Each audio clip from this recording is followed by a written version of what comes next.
Parit milik anggota militer Volodymyr Zelensky kembali menjadi target penghancuran kelompok militer Rusia. Seperti yang terlihat dalam sebuah rekaman yang ramai beredar di media sosial Telegram pada Jumat 1 Maret 2024. Dalam rekaman tersebut menampilkan situasi sengit antara serdadu Putin dan serdadu Zelensky di medan pertempuran. Tampak sejumlah granat dijatuhkan dari pesawat tak berawak milik infanteri Rusia.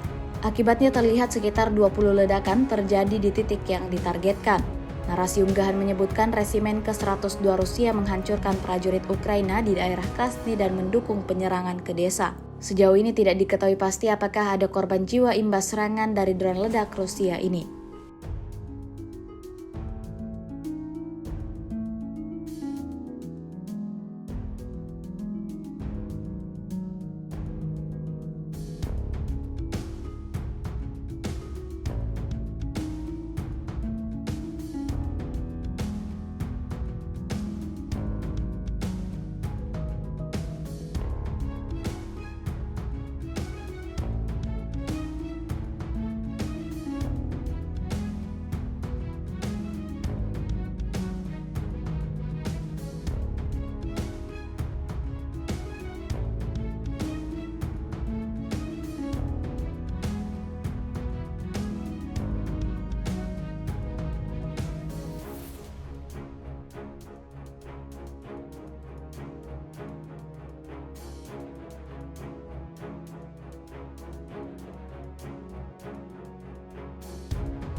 X sekarang menghadirkan lokal menjadi Indonesia.